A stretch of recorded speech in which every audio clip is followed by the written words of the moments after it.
Hi, everyone, and welcome to our Divergent discussion where we're joined with Johanna. We're going to be talking about executive function while parenting. I'm Michelle, and I'm the founder of Caboose. We're a safe, inclusive online community for neurodivergent people to connect, learn, and find purpose. We are built by neurodivergent people for neurodivergent people. And just a reminder to everyone joining us, we are recording this session as we have a lot of people in different time zones who will be watching this back on a replay. So before we get started, I would like to introduce Johanna. Johanna Badenhorst is a neurodivergent clinical psychologist, educator and parent who specialises in supporting autistic and ADHD individuals across the lifespan. With a deeply neuroaffirming lens, Johanna works with families to build understanding, connection, and practical strategies tailored to the neurodivergent brain. As a late diagnosed ADHDer herself and a parent to neurodivergent children, she brings a rare blend of professional expertise and lived experience. Johanna is passionate about dismantling shame, validating struggles, and helping parents navigate executive functioning challenges without burning out or masking. Johanna also has her own podcast called The ADHD Her Way, which is a go-to space to better understand your ADHD brain, gain practical strategies, and feel empowered to create a life that works for you. So very impressive, Johanna. Thank you very much for joining us. You're so welcome. Thank you so much for having me tonight. It's a pleasure. So I guess to start off, let's talk about the basics. We often hear executive functioning thrown around in the community, but tell us a bit more about what it is and why it's important for parenting. Of course, yeah. So, yes, it is something that we may hear about, but not really know exactly what it means. So, executive functions are cognitive processes that allow us to plan and prioritize and organize, initiate, and finish tasks, manage time, control impulses, regulate our emotions, all the things that sit at our prefrontal lobe here and are crucial for adulting, essentially. Yes, which we don't want to do all the time.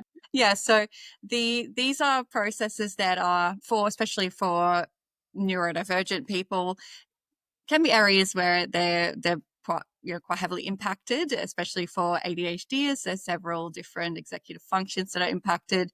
But even as parents, when you have your mental load increased insanely Yes. once you become a parent, you suddenly have to take into consideration so many more aspects beyond yourself, and that takes a big toll. And that is something that, yes, we often speak about as the mental load, and really is what kind of the executive functioning means. And so when we find we find challenges there, we find ourselves quite stressed or even burnt out, that will be one of the first things to really become not very noticeable. Things like forgetfulness, fatigue, and feeling really disorganized, and so yeah, that's something that I think can be something familiar for many of us. But basically, it's the admin team that we really need, but sometimes don't work well together, and then it does lead to problems. So yeah, we do need our prefrontal cortex switched on to be able to basically organize us and our children. Yeah, it's really interesting because I think when I think of executive functioning, I always thought it was about organizing oneself. And as a late diagnosed or delayed diagnosed ADHD, I, also have a very organized life. And I used to always say, oh, I have to be organized to be spontaneous. Such a neurodivergent thing to say. But it's interesting that it's more than just being organised. And as you say, it's that sort of maybe regulation as well, which is really interesting.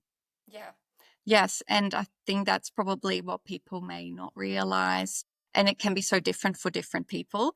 So, for instance, if we say hyperactivity and impulsivity, especially for someone who's been diagnosed ADHD, hyperactive impulsive, compared to, for instance, inattentive subtype, You may notice slight differences. Some are diagnosed as combined, so you'd have both, but especially the impulsivity inhibition is an executive function. So that's where maybe you'd see it more for those who especially are quite impulsive people or actually diagnosed as hyperactive impulsive ADHD. And it looks like, for instance, making really rash decisions or really following your urges can be addiction and things like that as well, but it Yes. can also look like workaholism too. Yes, And unfortunately, I suffer from that, much to my children's dismay at times. yes, yeah, yes, but it can also look like impulse spending, like spending big on little knacks and things that you feel will make parenting Mm, easier, or those kind of things. So it can show up in so many different ways. And then some of the other executive functions around that to help you with managing time. For some people, autistic ADHD is often time that kind of time blindness. mm, To do with interoceptive and proprioception and things like that. Like we may have this, real struggle with telling time and telling where we are in space and time and things like that. So it's beyond just organization and task initiation, which is where most people like commonly will mm. associate executive functioning with. But yeah, very much emotional control is another one that is massive and very important, feeling that feeling of going from 0 to 100. And that is something I think a lot of parents can identify with as well. But this is Yeah, not just every once in a while getting a bit frustrated, especially if it's quite situational. No, this is very much also hormonally related and related to, especially when you're more prone to burnout and things like that, when you feel it's yeah, almost like you are so reactive that it's almost hard to respond very patiently. And that's maybe where you then start to really pay yeah, attention to needing more accommodations, more supports. yeah. And when we think about the day-to-day struggles neurodivergent parents might face in family life, what are some of the most common things you've heard in the work you've been doing? Sure. So it can really be, like I said, around these appointments and school events that people have to then try and remember and organize their time around. It can also be that there's these transitions and routines that we need to try and keep up with. And we know that structured routine is really good for us. But at the same time, when you are, for instance, especially in a family who are all neurodivergent, especially, where that gets really hard, even for parents who may be neurotypical or parenting neurodivergent children.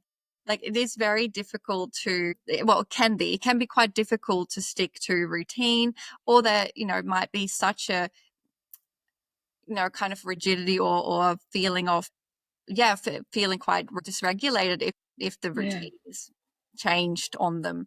So Yes. those are really, really important things to consider. Yeah. Decision paralysis and overwhelm and burnout are probably the things that I hear most Yeah. frequently. Kind of talked about, Yeah. and I talk about myself a lot too. Interesting. And it's interesting, like going back to the emotional sort of regulation or maybe impulsivity. Like, I guess it's when you've got kids and they're craving a routine, how do we then, manage our executive function as parents to make sure they can achieve that when, we're having our own struggles? So, Yeah, yeah. yeah, no, absolutely. It is really hard when we really, our job is to co-regulate our children. And when we really struggle to regulate our emotions, it's really, really hard to then hold space for someone else's too, It or is. Yeah. several other people in the family. Yes, exactly. Yeah. So yeah, it starts with probably just being more self-compassionate, just like actually acknowledging and labeling it for yourself that this is Mm, tough and like I'm feeling I'm feeling really anxious, or I'm feeling quite angry, or maybe you start noticing only once you like erupt like with rage. And rather than turning into like super self-critical, it's actually going, wow, that's a lot for me to handle, and I actually just deserve to just take a moment right now. mm, Like this is a lot, and I'm yeah. having a bit of a rough time. I'm not perfect. Yeah, that kind of thing is where Yeah. I think we need to start, because otherwise there's no hope in trying to regulate Exactly. yourself. Yeah. Yeah. And can you share how your own neurodivergence shows up in your parenting. It sounds like you've got some neurodivergent kiddos as well. And have you had any sort of aha moments since you've been learning about your brain and becoming a parent? Yeah, of course. Yeah. So I was diagnosed in parenthood, or like in postpartum period. I was pregnant with my second, and yes, parenting a toddler was a lot, but I of course found the journey really, really beautiful at the same time, but definitely challenging. And I knew that there was probably something up with my own brain even before starting parenting. I was well aware that I was not the most organized person. And so when the demands really increased and I had my own, I was very overwhelmed. I felt this insane paralysis all the time about just, this was in early motherhood. And I was just often stuck and I didn't know even where to begin. And it felt so silly that I just found it so hard to just even look around me and look at all the baskets of clothes. And I felt so paralyzed. It really made me like, felt really Mm, burnt out. Mind you, this was during COVID. So, bit of a yeah. COVID trigger.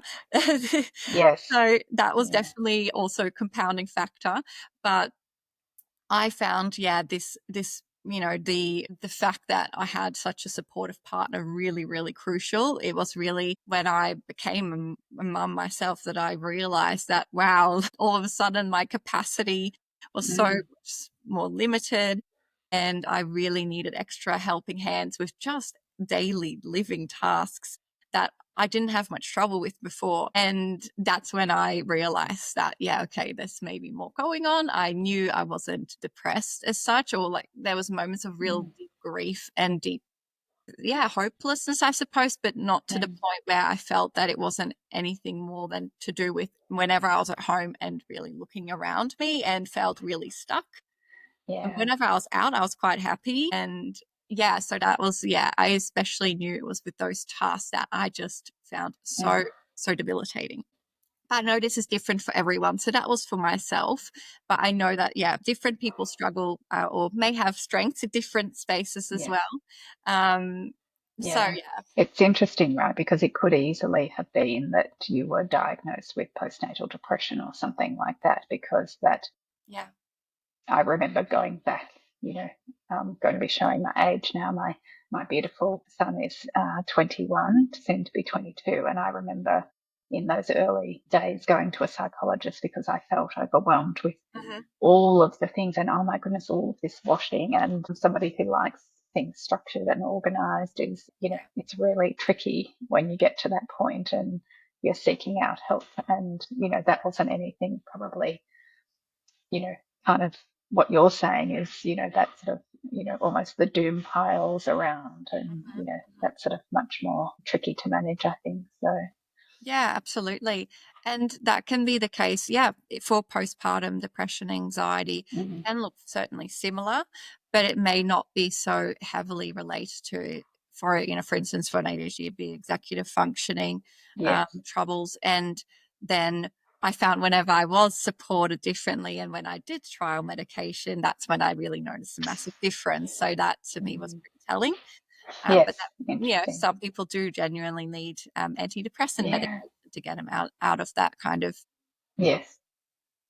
change in hormones that really impacts their mood and may then help Mm, them get them going. For some people, that is really protective to have yeah. that, even if it's temporary. Yeah. But then, of course, there's lots of amazing other strategies as well, which are also can be very accessible that we, Yeah.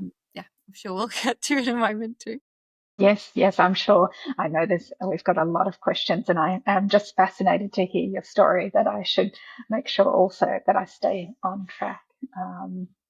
But I suppose I've heard myself through the work we do here at Caboose, and I'm sure you have as well, where parents, feel shame or they're self-doubting themselves. They can't keep up with other families. And, you know, I certainly think, lots of families have extended families and lots of events and sporting things. And I guess it's easy for parents to feel like they can't keep up. So how do we reframe those struggles using a neuroaffirming lens? Yeah, absolutely. So it is really about trying to not get into this compare and despair cycle, because we do often quickly want to look outward for whether we're doing things right, especially if we have a tendency to have more perfectionistic markers and really, and even rejection sensitive dysphoria, which is what I just also did a talk about last week. And it is important that, yeah, when you are maybe more likely to suffer from, low self-esteem and things like that, not necessarily, but more typically may already be a feature for many of us who are neurodivergent especially, but also just parents in general, where in the society we live in, we are really constantly connected in the internet by the internet, and for us, social media is a perfect highlight reel. So if we were to turn to that for information, then yes, we are probably likely to immediately get disheartened about how we feel we're doing and that we're not doing things quite right. If we have this tendency maybe to use Dr. Google a bit too much as well, Yes. we may aim for this perfect parenting that just doesn't exist, or even parenting that, is full of unrelenting standards of really high expectations, and one that just is so unachievable. And especially for that comparison about neurotypical, neurodivergent, I do find that, yeah, people who maybe neurotypical have maybe different capacity, and they have the tools and the type of parenting they've received that was filled with having their emotional needs met, whereas it may be the case for others that maybe those who already have a different brain, differently wired, it may mean that they have different strengths, but they may have also different challenges that you can't compare, apples versus oranges. So yeah, it is really important that you see your own journey as something that deserves its own supports and its own wraparound and support, network. And it's okay if you need to tap into that more than others may need to, right? So yeah, Exactly. absolutely. Yeah. And I think it's, as you say, different, there's different stages where you might need different things. And Absolutely. I know we do run the risk of watching, endless doom scrolling on TikTok for information about parenting and or neurodivergence, but some of it's not overly helpful. Hence why we're here Yeah. talking with experts in this space. Absolutely. What about sort of go-to strategies or tools to manage executive dysfunction in high stress moments? So I sort of reflect back, mornings, trying to get out the house, get to work, parent a neurodivergent kiddo, being neurodivergent, not knowing, dinner time, school runs, school pickups, the dreaded drop-off zone where you're not meant to park for too many minutes. So many things. I don't know. I could keep listing them, I'm sure, but what are the go-to tools, strategies that you talk to your clients about? Yeah. So there's so many. It's hard to narrow them down, but I'll list off a bunch that I find really quite helpful, quick and easy Great. tools to refer to. But I'll also first go through a list of ones I put together specifically for the different executive functions, so people can kind of understand what each of them may require. So for instance, if we would say like for working memory support, then using your phone's notes section, or making sure to have reminders in your phone to immediately utilize technology to remember like phone numbers and ingredients for things to buy at the shop, for instance. So that's, you're not holding on to this information, because how many times do you go, I'm just going to remember that, I'll remember that appointment, and then out, gone, Yeah. so it's okay that your mind, and there's no amount of training that you can do that's necessarily going to help your working memory. It's different to long term. So that's one. It's like, really utilizing technology and things that we have at our hands now. Even if you don't want to, I think it's, or write it down, then, use a notepad instead rather than your notes function in your phone. When it comes to emotion regulation, things like that, it is important to consider mindfulness strategies, things like even 5, 4, 3, 2, 1, like 5 things I can see, 4 things I can hear, 3 things I can taste, feel, touch. So even just doing that momentarily, just to do a bit of a reset, can be really important. when it comes to cognitive flexibility, it's having like little transition rituals. So it could be playing music in the background to get everyone out of the house, or even get yourself started getting back in behind a desk. They've actually found that can really help with that inertia. And for planning prioritization, using maybe time blocking, for some people that works really well, but there probably is some kind of actually taking time and scheduling it in somewhere, including your own self-care, including these things that you actually have to make sure that they're in your calendar and very visual, maybe color coded or something, so that they actually happen. Using pause and check techniques or anything like that or even putting things in your cart online and leaving it there for a moment if you're worried about spending, and or like food, can you make sure that you first check in with how you're feeling before reaching out for food? As a mum, maybe if you're feeling quite stressed and emotional eating is something you may struggle with. When it comes to task initiation, maybe starting with the quick knockover task, maybe have a list of 5-minute tasks that you can quickly knock over, that if you only have a few minutes, that you actually have that along with a visual timer to make sure you don't do those. I have 5 minutes, I'll do like a 20-minute task before I go, which I'm so guilty. Yes. Yep. As you I'll could just write this one email before I walk out the door. Absolutely. I was like, oh, I quickly finished something before hopping on here, and before I knew it, I was like, oh my goodness, where did the time go? Now, organization, setting up some low maintenance systems. For some people, this is obviously really challenging to keep up. Find whatever little system. It doesn't have to be a formal system, but if it's something that kind of like having visual reminders around the place, that might be your system. And self-monitoring is really checking in and reviewing regularly. Do an end of day check-in with your partner and go, how was today? What went well, what didn't go so well? And that may be an opportunity to then change some habits and things like that. Other things, I'm just trying to think, really delegating things out. So using you might have heard of the Eisenhower Tower, but really it's about identifying like what are the priorities, what can I get, what I actually need to do, what do I need to put in my calendar, what can I delegate, and what do I need to simply delete or get off my list. That kind of thing. And really knowing your limits.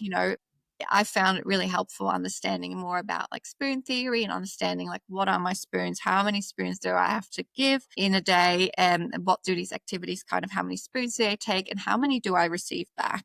How many spoons do I wake up with in the morning? And thinking of spoons as essentially like energy. So, it's just kind of equating one spoon to however much energy you kind of want to dedicate to it. But I find that can be helpful and can be a good way of communicating as well with others of, where you're at. That's great. I'm a big fan of the time blocking, but also for me, in those early days, it was really about preparation. So if I set myself up well the night before, the next day, that really helped. And maybe it helps my brain is a bit of, it is a bit of a planning brain as well. So being able to plan the meals for the week or do a shopping kind of once a week instead of trying to rush around. Or even finding out that this happens to me fairly regularly, is that you go, okay, check the morning of where you're going traveling wise and realize that you've not left yourself enough time, or that it's terrible traffic. And then you are now panicking because you haven't packed your bag. You've also cut, you should have left another 20 minutes for traveling time. So yes, the night before and figure out where to park a bit, or, those kind of things can be incredibly helpful, or realize then you're not going to do that rush in the morning. It's easier said than done, I think. I've been sort of coaching people as well through sort of, even work related stresses and planning, and, the best intentions are really hard. But I think the idea of that breaking the task down and chunking it down to small things and, working through it that way is really good. A little while ago at Caboose, we had a great talk on doom piles, and you can watch that back on replay, but that gave some really practical tips around using baskets and things, which I think is also using that sort of visual timer to, sort things into baskets and those sorts of things. So it's great.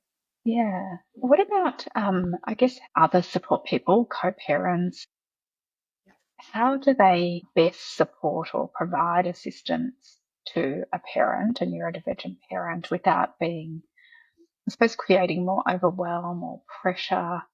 I mean, sometimes when you've got that other person sort of saying, "Oh, come on, Johanna, why haven't you got dinner?" Or, why are the kids still running around and not in the bath? But how can they best support without being, sort of creating more stress? Yeah. So absolutely, like what you've just said, that really avoiding just do this kind of advice may not be so well Yes. received. Yeah, make a list. Yeah. Doesn't go down too well. No, that's right. And so it's really aiming for maybe being the one to co-regulate. Perhaps it's like providing that space of just being, a calming presence, providing some helpful self-care suggestions, ones that you've maybe previously discussed around like, and often referring to maybe more of a out of 10, how tapped out are you? I know that can be a really quite helpful system to work of. So you know, rather than how are you feeling, why are you so angry, those kind of things Mm, can be a bit more helpful to maybe help them label, okay, can you put a number on it? And or just ask the person like, how tapped out are you? Do you need a hand? And what would you like me to do, A or B? Make rather than just maybe using an anchor point of, well, this is maybe what you're needing. If it's not this, then what is it? As opposed to what do you need or what are you gonna have for dinner? Or so it can then lead mm, otherwise the person who's maybe neurodivergent more, or the parent who's just really overwhelmed feel even more overwhelmed with the decision paralysis of like, well, I don't mm. know how I'm feeling. I don't know what they're for dinner. I don't know where to even start with this routine. Yes. So it may just help just kind of having something to anchor. And yeah, so maybe it's that some of this is obviously discussed ideally beforehand, before this maybe point of crisis or point of huge emotional dysregulation, and maybe having a bit of a plan, a coping plan, or that some of these crucial times, like maybe it's like you have a bit of a co-parenting plan, or a bit of a um, Mm. something around these spots of maybe transitions, Language. Yes. a bit of language around that, especially where that there's a little bit of a pointy thing that, okay, if there's a huge resistance from the kids, then I can step in, you can tap out. And sometimes we may just have to together just be that strong front and just say, like, let's just not fight these little battles. I've got your back. Let's just try and get through this evening routine the best we can, and just drop, toothbrushing tonight, because maybe that's, and just like, let's just forgive ourselves for, not doing that. If for some people, that's a deal breaker. For me personally, I'm like, honestly, Mm. I'd rather that kind of not be the case of being such a fight if the kids are already overstimulated or whatever, and I really just focus on just a nice connection time before bed. So yeah, that can look different for everyone, but it's probably good to be on the same page about those things. And Yes. otherwise, people to turn to couples therapy if they really find themselves getting stuck, especially with a therapist who's really neurodiversity affirming, and may be able to just work through some of this stuff with those parents who are Mm. feeling, or like partners who are feeling like they don't know how to really step in or support. But there's Yes. lots of different programs out there and things, but I would say that, yeah, definitely look out for those that are more neurodiversity affirming, for sure. Yeah, great. I think it's great to have some shared language and, Mm, also some, I suppose, signals or signposts when things are going wrong.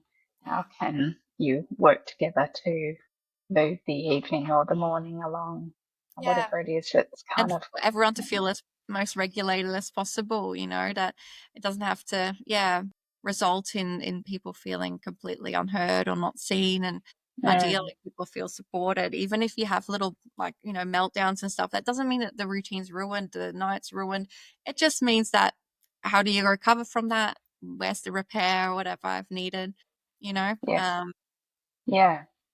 Which leads me nicely into the next question about emotional regulation. So we've sort of talked a little bit about this, but I guess how does executive functioning impact the emotional regulation? Like it's something I hadn't really, connected the two before. So very keen to hear your um, knowledge about this one. yeah, so like I said, emotional control is a a big part of the executive functions that we have, and closely related, if we think of our limbic system and our brainstem, they're very much responsible for that fight flight. And if we have then a brain that is more likely to have also an amygdala that's highly wired for watching out for risk and things, of threat, then for especially neurodivergent people, but even parents who are really sleepless and where their window of tolerance essentially is what we call it, where that's really narrow. And what that means is that the emotional regulation may look very much like up and down. For neurodivergent people, very up and down. So we go in and out of that window of tolerance, in that zone of where we feel regulated. And basically when it comes to our the emotion regulation part and the inhibition, the impulse control, like I said, those are kind of challenges for quite frequently for neurodivergent people. And so what we need is basically a nervous system regulation supports, so that our front, we can kind of properly regulate and then do good decision making and not just be reacting constantly. So we have more of a tendency to maybe be yelling or reacting before thinking, and we may really feel quite wiped out after, feeling really overstimulated. And so this can be like for an autistic person, maybe more sensory overstimulation. For an ADHDer, it may look more like just overcommitting, saying yes to too many things, and then feeling overcommitted and really becoming short-tempered because of that, of just being really fatigued and really stressed and overwhelmed. So it still taps into other executive functions. However, overall, like emotion regulation piece is that, we basically need the actual executive function to be supported. So it could look like, like what I was saying before, some emotion regulation strategies to help us maybe pause more. It also helps with decision making, so that we may actually reach for things that are helpful rather than maybe hinder.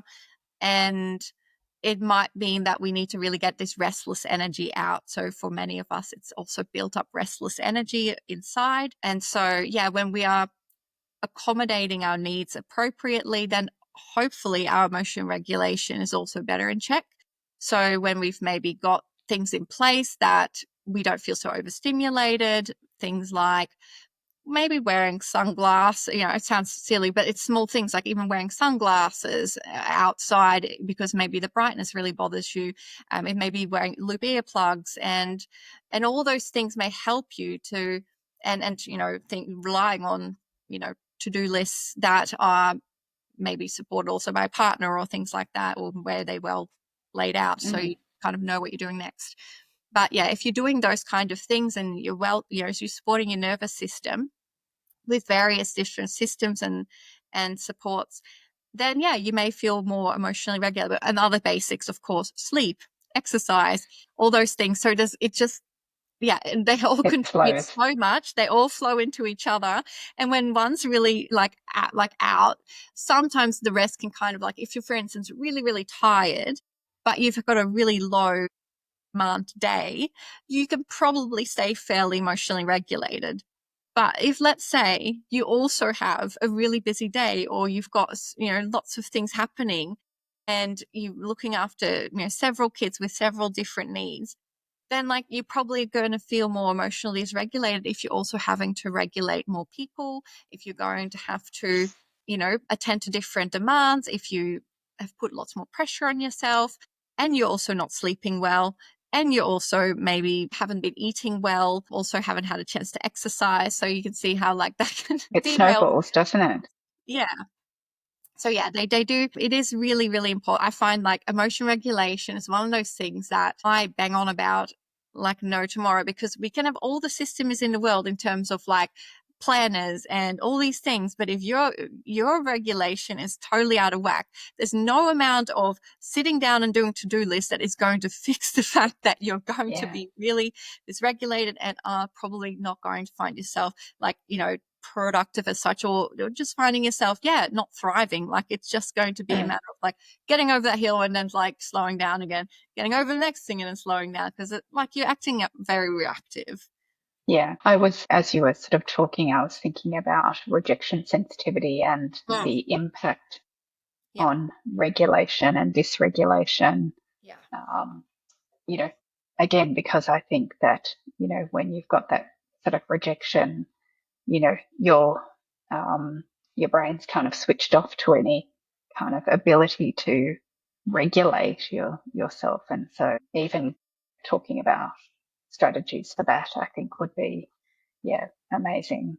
I remember my son when he was younger, just really struggling with that, and then the regulation, then the ability to sort of function, take healthy steps to regulate. And I'm sure until you really realize what's going on and how your brain's wired, it's hard to put those strategies in place too. Oh, absolutely. And you may also, on top of that, I'm sorry to hear, that sounds tough. And it is the case for so many individuals, parents, and children that they may feel like rejection sensitive dysphoria, which, looks like maybe feeling rejected from not being included in mum catch ups, or it could be that your own rejections, it's kind of, you're kind of get triggered by seeing your little one feeling excluded. And it's really tough. And I guess when it comes to, for someone who, like I didn't mention before, but also alexithymia, so actual, struggle with identifying your own emotions and regulating emotions, that might also be something that's apparent. So that is a trait that is really common for ADHD, autistic people especially, where again, it's related to our interoception and ability to like notice our our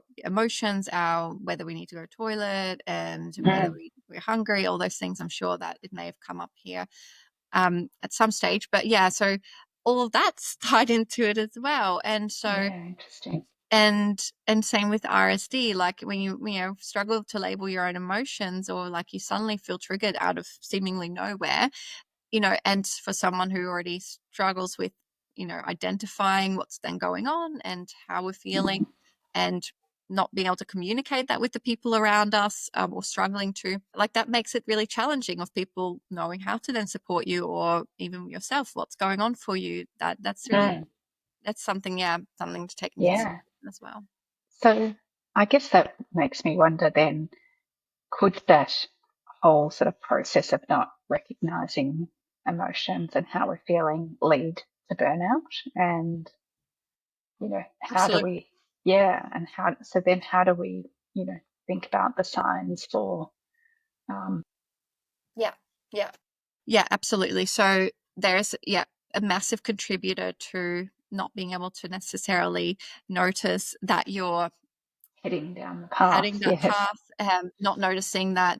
And this is especially true for, like neurodivergent people who have a combination of perhaps, like, especially ADHDs, autistic ADHDs, where they may be overcommitting, not realizing they're saying yes a lot, and feeling like this Ferrari on, like, little bicycle wheels, and basically agreeing to far too much. Then, also having that struggle with actually telling where am I at, what's my capacity, and am I actually headed for, feeling far too stressed, and having not enough resources basically and supports to manage, and finding it maybe difficult to ask for help. So it can look like, that chronic fatigue, really increased irritability, maybe more forgetfulness than usual, feeling like you're really dropping the ball constantly and just not keeping up at all.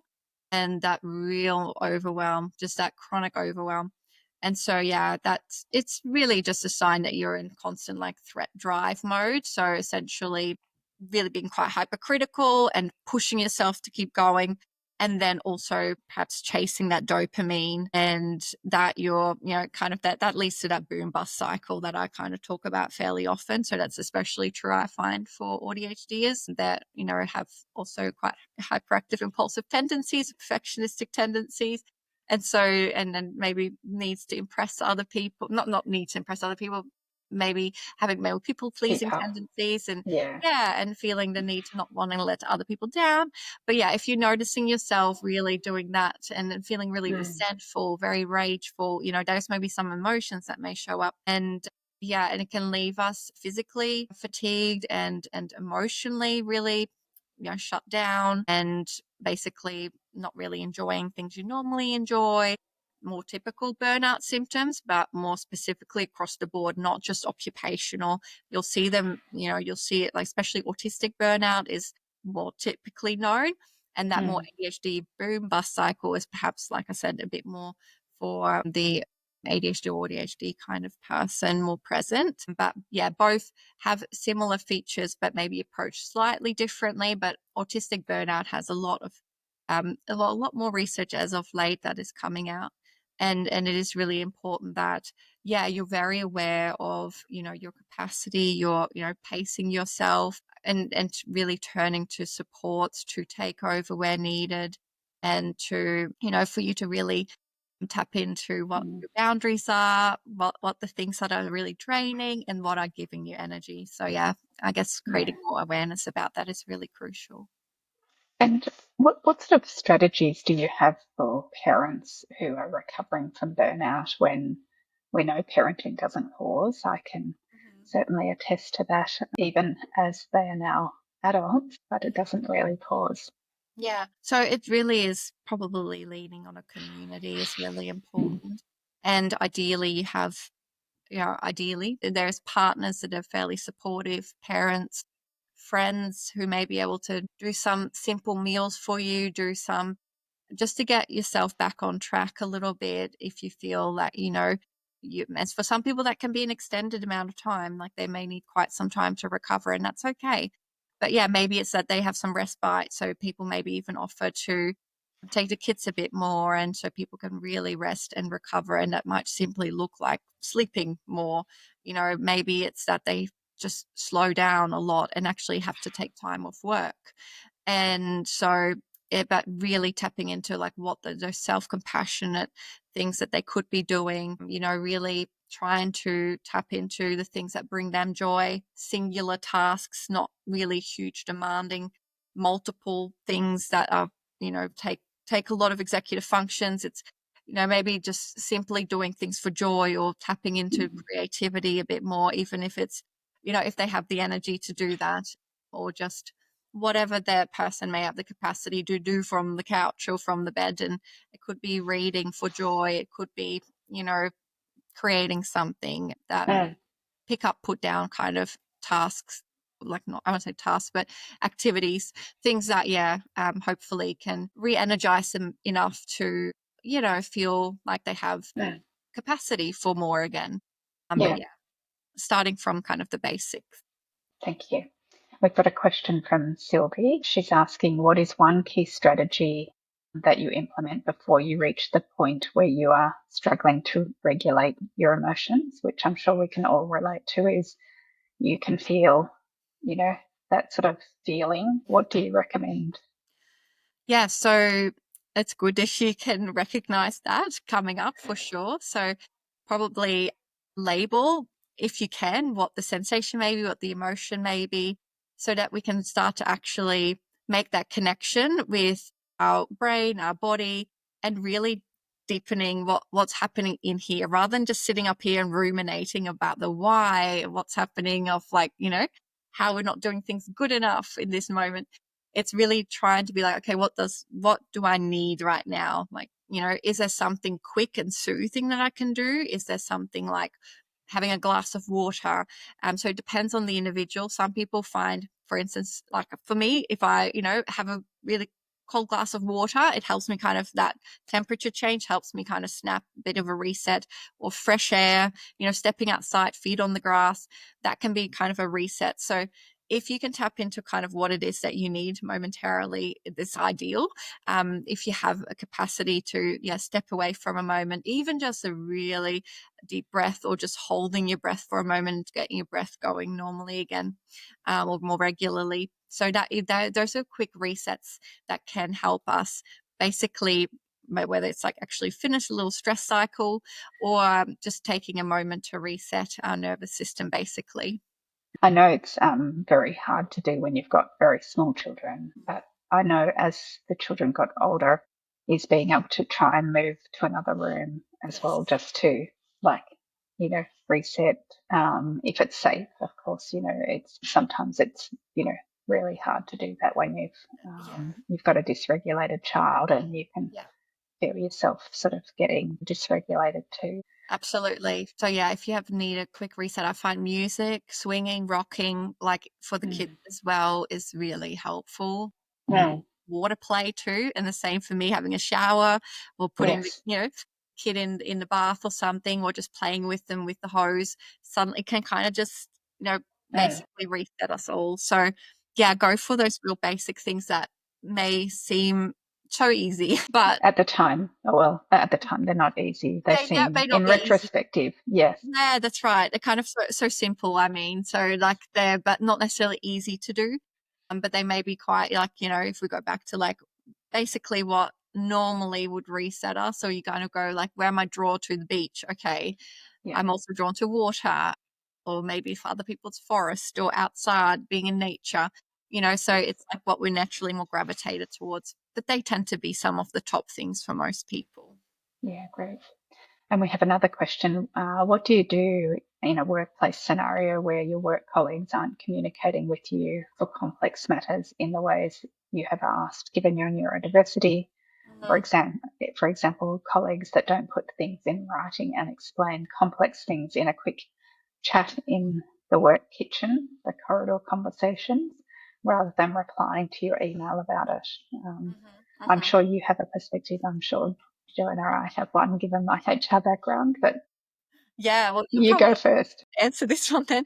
But look, to be honest, I would probably go for try like if it's safe to do so, whether it's self-disclosure and like kind of setting that boundary. So basically saying kind of this is my need, like this is actually what's happening for me. This is how you can get the best out of me. Or if you want this answer, like I really need it in writing, I really need it in this kind of format in order to really understand and be able to help you. And that maybe the explicit, you know, description of Request, what it is yeah. that you really need, or give an example maybe. But it also probably is, turning to a supervisor or something maybe to assist there as well, or whoever you may have on hand. But otherwise there may be other advocates that could step in and support you, like from external as well, that may be able to Mm. help kind of a Yeah, meeting to talk about your reasonable adjustments. yeah, that's great. I think it does very much depend on the culture of, I Yeah. think, the organisation and their psychological safety Mm-hmm.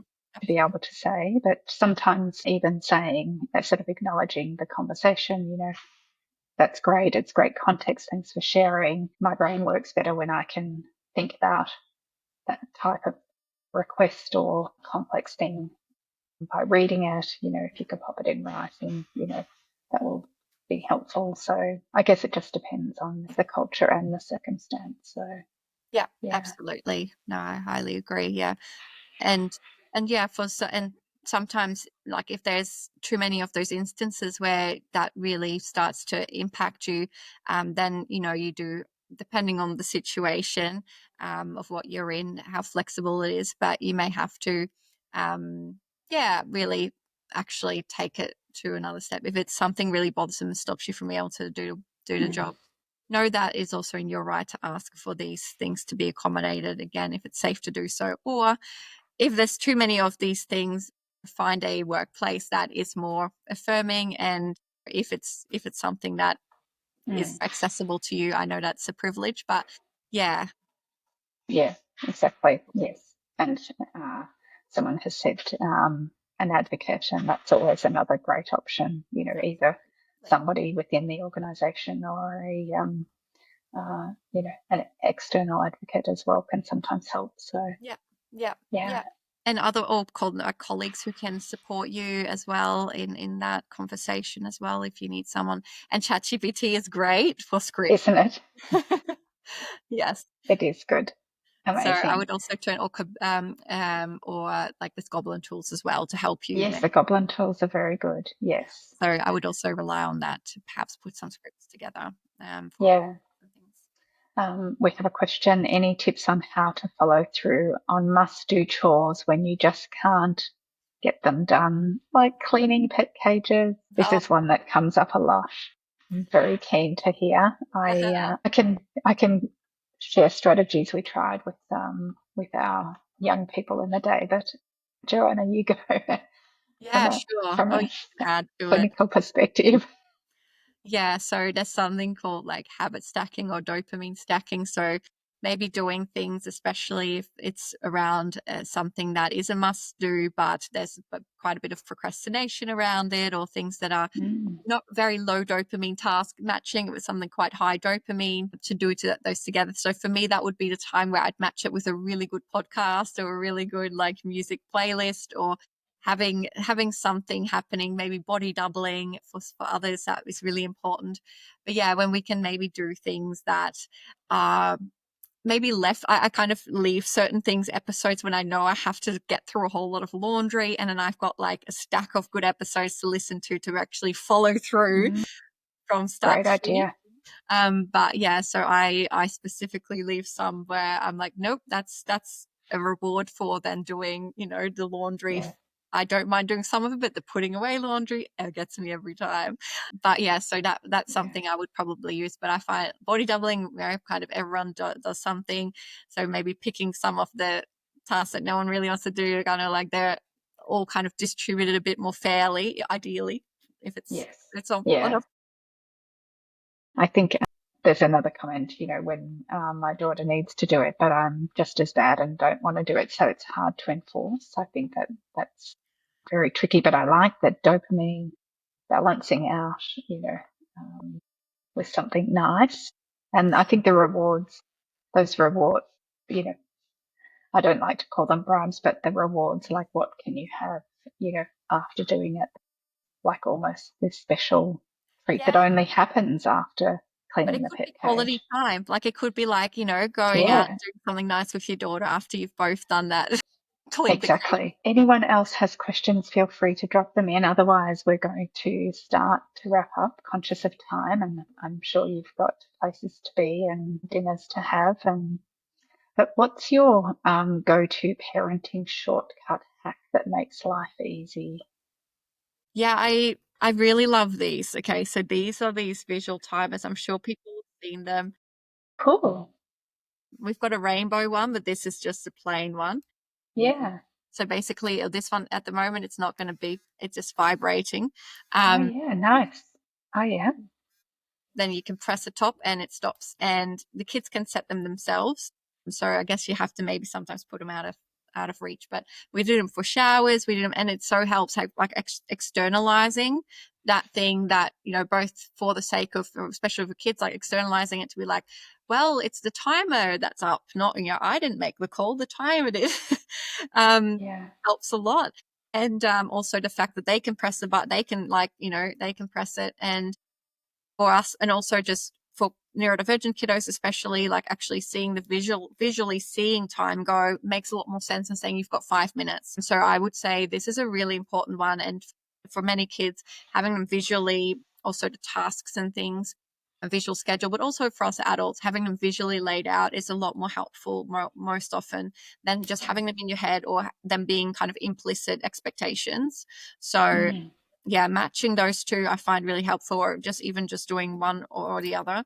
I'm not great with keeping to visual. I've got it's sat there for a while, the visual schedule, but did we do much with it? No. Or like, those ones where you can move the to Yes, there's cards around. Yeah, they're great but again, you can't make them too complex or too long, I think. yes, have to keep them really simple. They're like key things. But yeah, and then kind of really focus on, if you really want to Yeah. make one new system where kind of focus on one part, especially if you're quite ADHD like myself, where having too many moving parts, it will be just too hard to remember. So for me, even just Yes.